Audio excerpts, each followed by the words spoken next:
everybody, and welcome to Loyola Park in Bundoora. We have a very special presentation for you this evening. This is the Northern Regional 2020 semi-final between Bundoora United and Diamond Creek.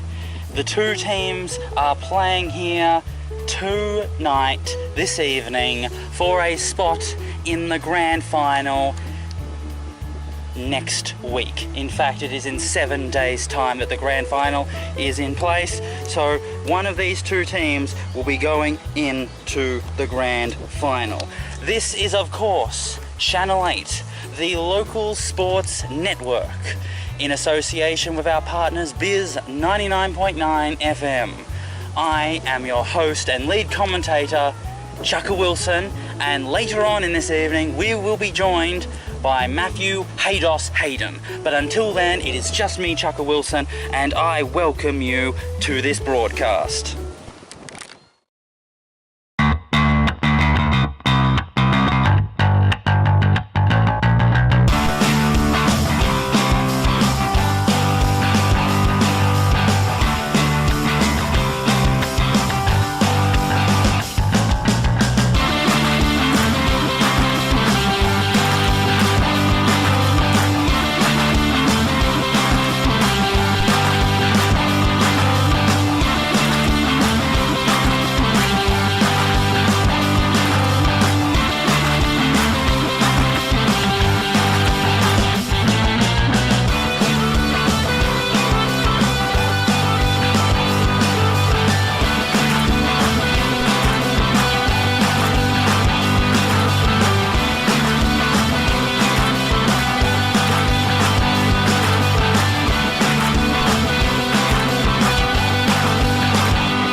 So, this is Channel 8, the local sports network, in association with our partners Bizz 99.9 FM.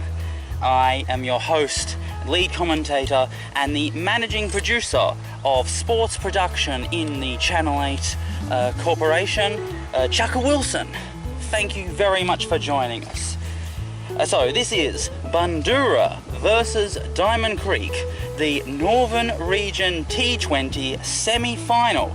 Today is Tuesday, the 6th of February, and we are here at the very beautiful Loyola Reserve in Bundoora. As you can see, it has been a very nice day. The sun has been shining all day. It has been quite hot. It is in the high 20s. It's still very sunny, even though it is past 4:30, and it's likely going to remain quite bright, quite sunny throughout the rest of the night, throughout the rest of the afternoon and then to the evening. So we've got just half an hour before the game gets underway. It's going to be absolutely fabulous. There's absolutely nothing weather-wise that could stop this from being an absolutely tremendous game of cricket. The only clouds are off on the horizon, and right up above the ground is nothing but gorgeous, gorgeous blue. So this should be a very exciting game. Now, just in case you needed a bit of a refresh, this is of course a 20-20 game, so there are 20 overs each, and it means that each bowler can only bowl 4 overs each. And because these games happen during the middle of the week, and because the same restrictions on you're only allowed to have one player per team, per match, per round, it means that anyone from the club is allowed to play in the team. And so what is common is that people from the ones, people from the twos, and sometimes people from the threes will be in their club's 2020 squads or teams. And so it's likely we're going to see a lot of variation in terms of who's doing what, playing where, than we would on a typical Saturday. So let's just look at the standings of this competition, and there are two semi-finals that are happening today.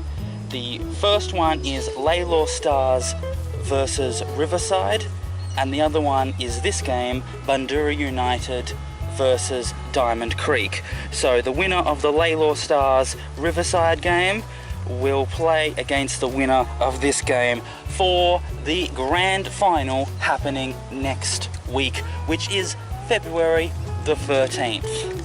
Alright, that gives you a sense of exactly who's doing what and why we're here, and so this should be a very exciting game. We've been having a look at some of the scores that have been happening this season, and they have been very high scoring. It's been very thrilling, and so there's no reason why this should not be a great game of cricket this evening. Alright, let's take a break now, and when we come back we have more of the pre-game show.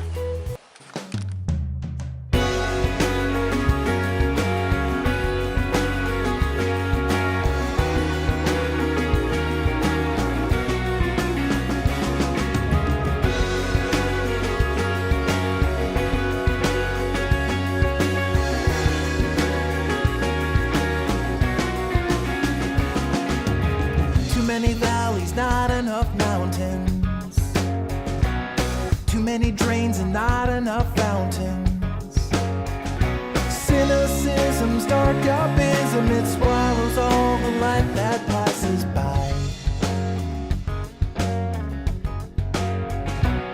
And I will choose a path of lightness, even when I'm blinded, sightless. 'Cause I'd rather be adrift at sea than the safety of a jail with no key.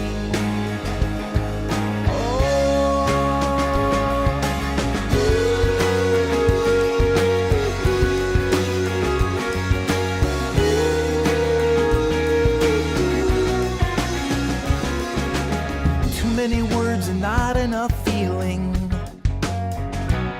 Too many lost balloons on the ceiling. If they had their way, they'd float away, but now they're stuck up there till they run out of air. And I will choose the path of flying, even when it's terrifying. 'Cause when your head is high up in the sky, they'll try to clip your wings so you can't fly.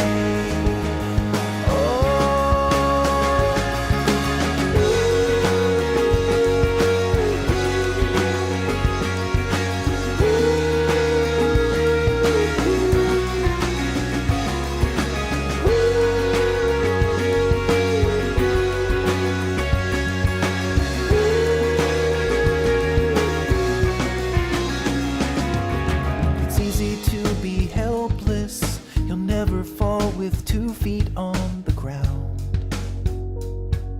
If you don't wish for anything, when you get nothing, you won't feel let down.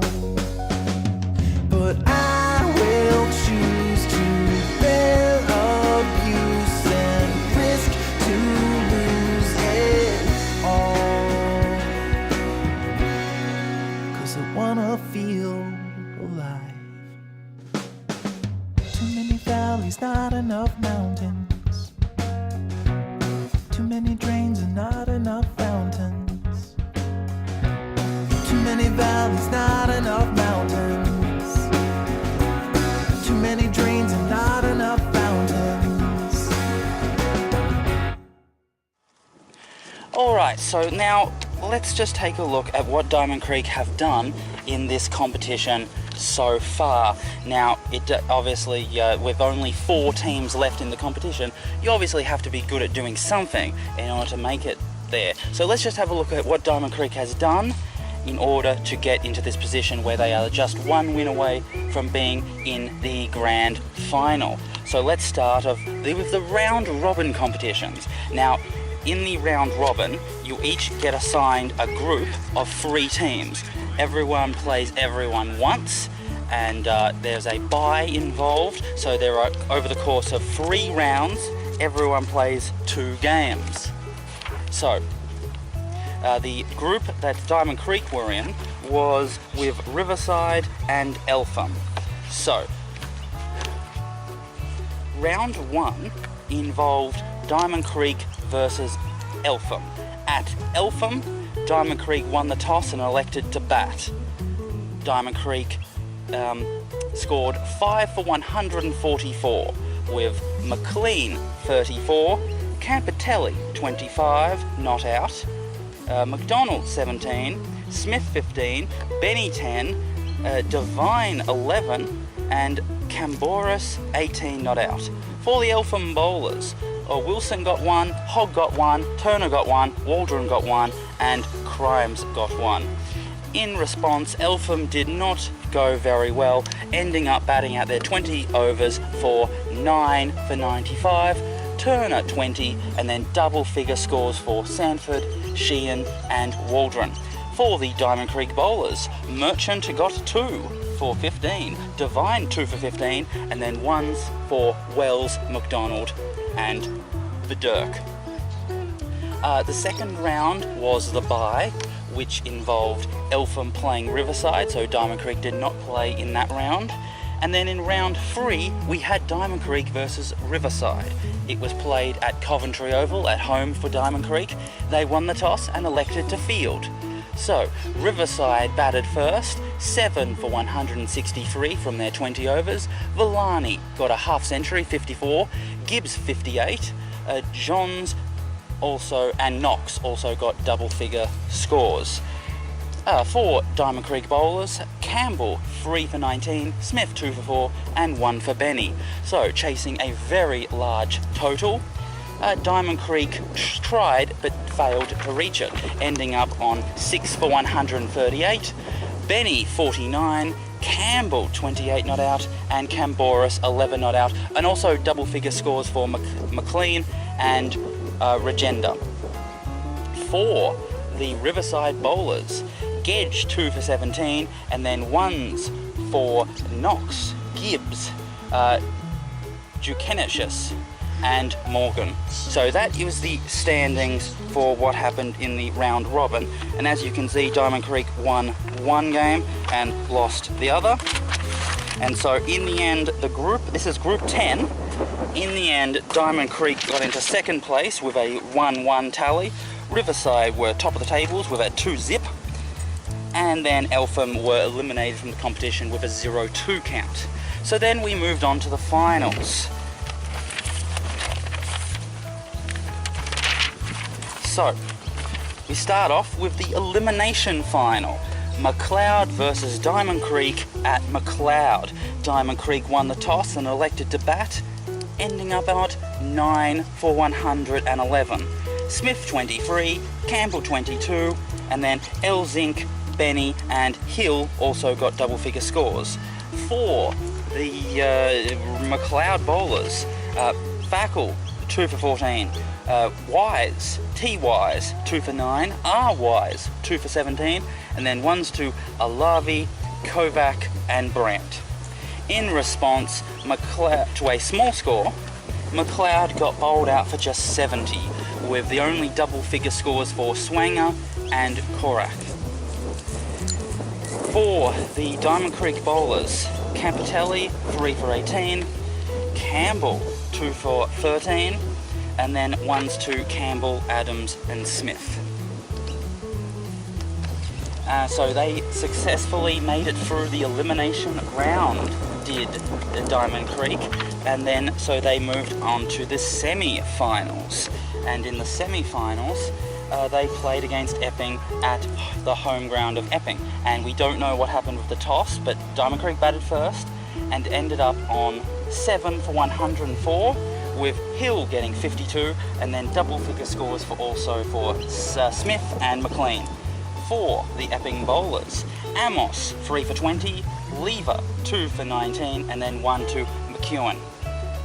In response to a very small total of just 104, Epping were restricted to just 6 for 95, with Bennett 32 not out and Kulikowski 34. For the Diamond Creek bowlers, Adams took 2 and then 1 for Hansen, which of course means that there were 3 runouts in Epping's run chase. So there you have it. Those are the 2 games that Diamond Creek played in the round robin, and those are the 2 games they played in the finals. And now we are into the next stage, where the winner of this game will play in the grand final. So there are just 4 teams remaining from the 30-odd who are associated with the DVCA, and it's all come down to this. And so we are expecting this to be very exciting. Clearly, from what we've seen, Diamond Creek failed to chase down a very large score, and Diamond Creek were able to defend 2 small scores. And then in their first game of this season, they were able to make a large score and then defend it. And so what does this mean in terms of what Diamond Creek's strengths are and weaknesses are? Well, clearly you would have to say that their bowling seems to be their strength, considering the fact that they were able to bowl out their teams for cheap scores 3 of the 4 games that they've played, and the only time that they were unable to restrict their opponents to a small score was the game they lost. And so you would have to say that Diamond Creek's strength is most likely going to be associated with what they can do with the ball in hand. So we'll just have to wait to see what happens, who's going to be batting first in this game, to see whether or not Diamond Creek are able to play to their strengths or if their weaknesses get exposed. But until then, we're going to take another break, and when we come back, we've got more of the pre-game show.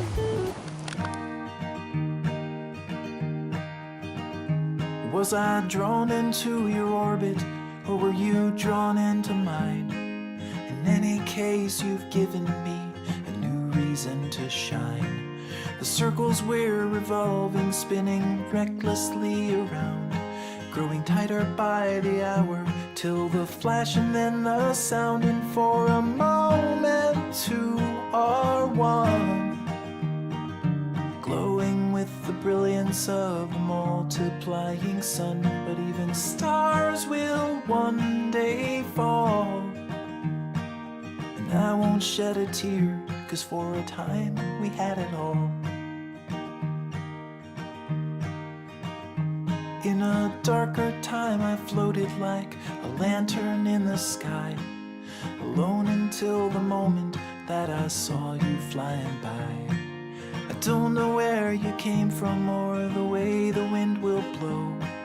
I only know I'll follow you no matter where you go. And when the candles start to fade, slowly we'll descend, but I will never be afraid. And even as we start to fall, I won't shed a tear, 'cause for a time we had it all. When I met you at the bus stop, I was waiting for a ride. Instead I found a future when you sat by me inside. All the roads that we have traveled through the land and in our lives, returning like a spiral as the dimming sun arrives. And when the stars were all aligned, you pulled me in your orbit as I pulled you into mine. And when the time has come to fall, I won't shed a tear, 'cause for a time we had it all. For a time we had it all.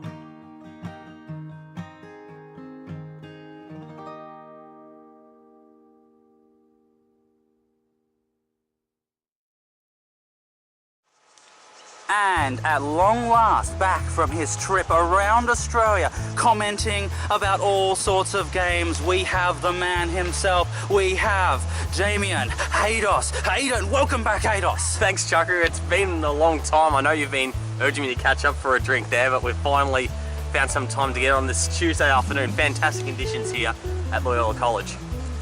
It looks like it's going to be an absolutely gorgeous day, not a cloud in the sky, very sunny, very warm, and two very excellent teams are playing, Diamond Creek and Bundoora United. You're exactly right there. Both have been fantastic through this Northern Region T20 competition, dominating the group stages and winning well convincingly through their elimination and quarterfinals there. Both have definitely earned their semi-final spot, but only one can go through. Now, I've already talked about what Diamond Creek has done to get into this spot in the semi-finals, both winning one game and losing one of their round-robin games in order to get into the playoffs with a second position through their position in Group 10, and then they won both of their games in the playoffs in order to get here in the semi-finals. And so now, can we have a look at what Bundoora United have done in order to get into this exact same position? Well, you're exactly right there. One of the things that they had, which some of the other teams really didn't, was that they actually had 0 other Diamond Valley teams in their group. They took on the Cobras and Preston throughout their group stages. They've been the Run Chase Kings so far, if you include the elimination finals as well there. But if we look at some of their key performance over their wins, when they smashed the Cobras, they're defending their 137 bowling for 62. We're looking at Kogan, he's going to be one to watch. He's actually top scored in 2 of their 4 games so far. And Lee Solar, 3 for 10. One of those mid-20s players there in terms of age, so certainly a well-rounded campaigner. They got over Preston pretty comfortably in a run chase, chasing down their 126. Barnett, another one of those players who's made at least 2 scores over the 20s there, doing the job, and also had an all-round performance with 3 for 16. When it came to the round of 16, they destroyed Greensborough there, one of the sides you would expect to certainly threaten for the final 8 or even 4. Kogan again top scoring in that particular innings, and Shinjiwa 3 for 10, the equal best figures for a Bundoora United player in this comp. And finally last time against Banyul, they dominated again, chasing down A3 quite comfortably there. Ross, their opening batsman, who's one to keep an eye out for, making 54 that day and being economical with 1 for 15 off just 3 overs. So probably a little bit more dominant than Diamond Creek there, which is a little bit surprising because they don't have necessarily that marquee player. But it comes to show that if you do have those high quality top grade players and even some very competitive B grade players like Pisano, who we'll see later on with the bat, you can certainly get through these group stages and go a long way. Thank you very much for that, Haydos. Now, it is 8 minutes past 5 o'clock. The scheduled start is 1/4 past, but as you can see, the umpires are wandering onto the field, and so are the Bundoora United fielders. So, the start is not far away, so we're going to take a quick break now, and when we come back, we will have them getting into their fielding positions.